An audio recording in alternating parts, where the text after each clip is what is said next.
Mientras. Buenas tardes, somos el grupo 11 y les vamos a hablar sobre las soluciones sostenibles al aislamiento térmico exterior. Siguiente. No todas las viviendas son iguales energéticamente. Factores como su localización geográfica, orientación, materiales de construcción o tipología afectan al modo en que la vivienda intercambia calor con el entorno y en consecuencia a su capacidad para mantener el ambiente, el aire interior a una temperatura de confort. Uno de los aspectos más importantes que hay que tener en cuenta para mejorar el comportamiento de la piel de edificio es la resistencia térmica o aislamiento. Las ventajas que se obtienen de la mejora de los aislamientos son muy considerables. Un incremento de 1% de aislamiento puede significar una disminución del 15% del gasto de calefacción. Siguiente. Nuestros objetivos son analizar los impactos ambientales del sistema de aislamiento de muro con cámara de aire en comparación al muro con inyección de aislamiento en la cámara de aire. Analizar la transmitancia térmica de los sistemas analizados y determinar la aplicabilidad en términos económicos y técnicos de la solución alternativa en el país. Siguiente.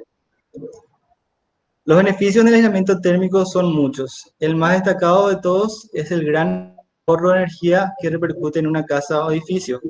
Aproximadamente se calcula que se ahorra entre un 30% y 70% en energía, por lo tanto también ahorraríamos dinero a largo plazo.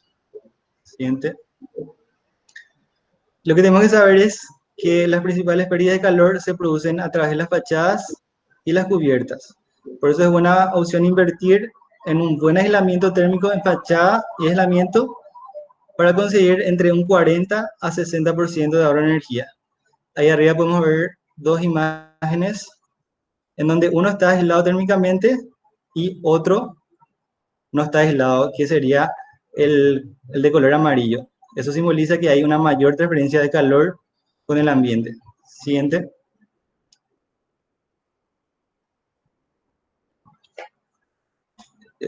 Bueno, los beneficios de la aislación son menos emisiones de CO2 a la atmósfera, menos gasto económico, ya que gastaremos menos calefacción. Siguiente. El aislamiento térmico también sirve en pequeña medida como aislamiento acústico. Si un hogar está bien rehabilitado, subirá su revalorización muchísimo más. Siguiente. La inyección de aislamiento en la cámara de aire. Para llevar a cabo el insuflado de aislamiento térmico en una vivienda, primero se deben realizar unos edificios, por lo que se practicará una endoscopía para observar el estado del interior de la cámara. Según el estado y el espesor de la misma, se optará por insuflar un material u otro. Siguiente. En esa imagen podemos observar cómo inyectamos el aislante que se ve en color amarillo y eso se puede realizar desde el interior de la vivienda o desde el exterior. Siguiente. Los materiales que más comúnmente se inyectan en la fachada son la lana de roca, la lana mineral, la celulosa y las perlas de grafito. Este proceso se puede realizar en menos de 24 horas y la inyección del aislante puede realizarse tanto desde el exterior como desde el interior. Siguiente. Si se hace del exterior, luego habrá que tapar esos agujeros. En cambio, si se hace del exterior, nos ahorramos, digo, porque no vamos a poder ahorrar dinero porque vamos a tener que usar una escalera para poder realizar el procedimiento. Siguiente.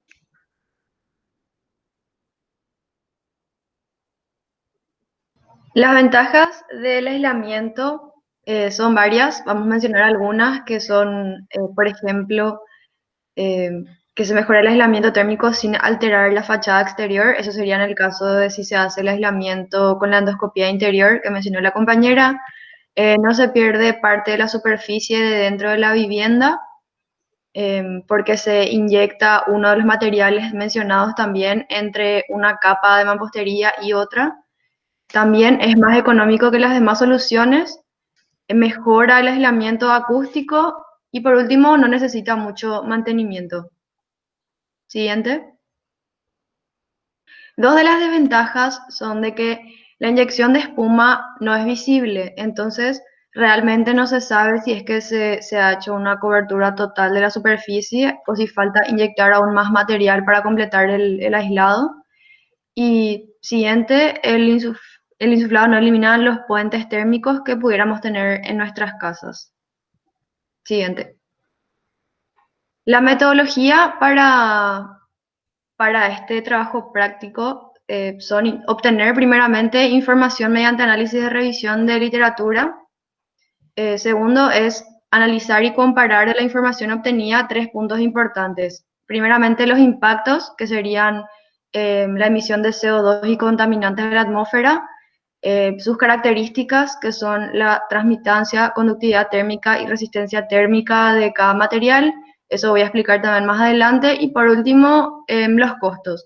Para terminar la metodología, vamos a discutir los resultados que obtuvimos de nuestro análisis. Siguiente. Las características que les comenté hace un rato voy a explicar a continuación. Y para comparar este efecto que pueden llegar a tener estas soluciones necesitamos conocer estos. Primeramente, la conductividad térmica mide la capacidad de conducción de calor en un material, es decir, cómo de fácil es que el calor pase a través de ellos. Cuanto menor es el valor, más difícil es que pase el calor. Siguiente. La resistencia térmica mide la capacidad de oponerse a un flujo de calor en un material. A mayor valor, mayor es la oposición. La transmitancia térmica mide la cantidad de calor que atraviesa un elemento en una unidad de tiempo y superficie, es decir, cuánto calor se pierde o se gana a través de un elemento. Siguiente. El dato de la transmitancia térmica es el que nos va a permitir conocer cómo de aislante es una fachada. Para obtenerlo necesitamos conocer la resistencia térmica de cada material que compone la fachada, obtenida a través del espesor y su conductividad, la resistencia térmica superficial exterior e interior y la resistencia térmica de la cámara de aire. La conductividad térmica de los materiales nos tiene que ofrecer siempre el fabricante. Bueno, yo voy a discutir un poco de los resultados.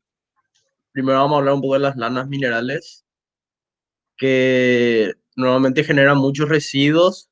Las lanas minerales, la de vidrio y la de roca, o sea, producen escasos residuos porque tiene ese valor de reproceso que habíamos dado con el método Cradle to Cradle, que se pueden volver a reincorporar a la producción y a la construcción. En contaminantes posee sustancias tóxicas como el formaldehído, tóxico cuando se mezcla con la humedad del ambiente y puede llegar a los seres humanos. El proceso de producción requiere mucha energía, ya que se necesita mezclar arena con vidrio reciclado a altas temperaturas y dependiendo de dónde proviene la energía podría emitir mucho dióxido de carbono. En el caso concreto de las lanas minerales se pone en evidencia que una vez considerados los impactos debidos a su uso como aislante, el impacto resultante en todos y cada uno de los indicadores es beneficioso para el medio ambiente. ¿Entiendes?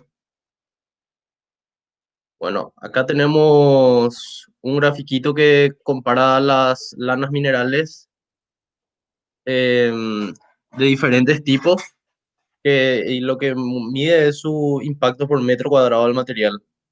Ahí se ven los materiales, las espumas, que son mucho más contaminantes que las lanas minerales.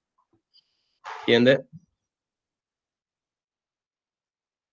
Bueno, acá es una tabla de comparación.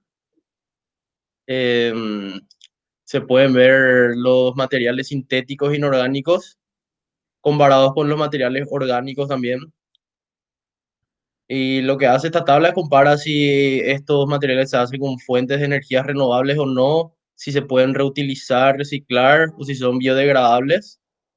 Y su toxicidad, vemos que los sintéticos inorgánicos en eso son mucho peores que los orgánicos en todos los aspectos. Y el balance medioambiental final. que otra vez los orgánicos tienen números mucho más bajos, si se miran. 168, dice por ejemplo lana de roca contra los de lino, eso que están en promedio 50, 20, 30 aprox. ¿Entiendes? Bueno, esta es otra tabla hablando un poco más de los materiales orgánicos, los aislantes orgánicos, y muestra las materias primas de las que están hechos y de las empresas, eso que producen. Acá son todos europeos, de Alemania, España, eso. ¿Entiendes? Bueno, la lana de roca y la lana de vidrio en Paraguay. Ahí podemos ver un precio aproximado de cuánto cuesta la lana de roca, que sería 34.650 guaraníes el metro cuadrado. Y ahí te da sus características técnicas. Y ahí vemos el número ese que habló Sol, que es la conductividad térmica, que va a tener resistencia térmica, conductividad térmica, que ahí está el número 0,037. Y la lana mineral tiene costo parecido y también una conductividad térmica final parecida. ¿Entiende? Sistema de aislación exterior en fachadas en Paraguay. Acá vemos que los aislantes para la fachada exterior tienen un costo un poco más considerable. Los paneles aislantes de fibra de madera, que está a 193.000 guaraníes por metro cuadrado, y su conductividad térmica final de 0,039. ¿Entiende? Bueno, acá vemos la fachada esta sin aislamiento técnico, pero con la cámara de aire. Muestra todos los materiales que usamos, ladrillo hueco, ladrillo macizo, y podemos ver su transmitancia térmica final, que, para que no veo, ¿cuánto dice? 0,037 dice. Sí. 1,27 dice, perdón, no sé. Y el siguiente va a ser con espuma, 1,27.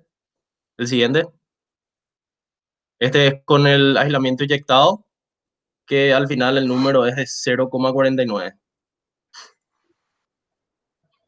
¿Entiende? Este es comparando, si no tiene ni cámara de aire y no tiene el aislamiento térmico, vemos que el número sube bastante. 3,125 termina siendo la transmitancia térmica. ¿Entiende? Bueno, yo voy a hablar un poco de la aplicabilidad en términos económicos y técnicos para esa solución en Paraguay. Como ya vieron, el precio varía mucho dependiendo del tipo de material y el sistema que se utilice. Por ejemplo, si se utiliza un sistema de tratamiento interior de fachada o si utiliza un tratamiento exterior, ¿verdad? También depende mucho del espesor. En algunos casos, mientras menos espesor tenga, termina usando menos material con un poco menos de resistencia térmica, pero finalmente compensa en el costo, ¿verdad? Sobre todo para Paraguay, que tenemos una influencia del clima bastante fuerte, como son en nuestro verano, y eso nos podría ayudar a quitar una ventaja con respecto a una habitación climatizada permanentemente, ¿verdad? Más o menos el costo ronda por los 67.500 guaraníes por metro cuadrado. Y en conclusión, sin mucha obra ni mucha inversión, se puede mejorar el aislamiento de la fachada. El material más disponible, más accesible en el mercado paraguayo es la lana mineral, y en una cámara de vacío donde se puede obtener una fachada 2,59 veces más aislante que la fachada base, o sea, la que consiste sin aislamiento térmico, pero con cámara de aire. Y otra vez, respecto a una fachada sin aislamiento y sin cámara de aire, se puede mejorar hasta 6,38 veces. El mejor aislante en cuanto a la transmitancia son las espumas sintéticas. Como ya vieron en los valores anteriores, el impacto ambiental es un poco más negativo, pero finalmente la transmitancia y la conductividad térmica son mucho mejores.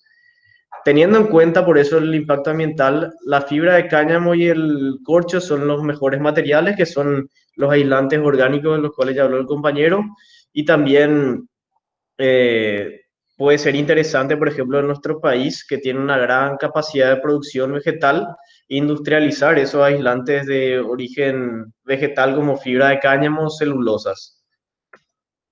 Y acá se puede ver la bibliografía de donde obtuvimos la investigación.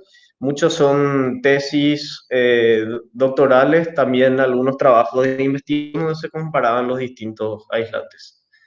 Y eso es todo. Muchas gracias.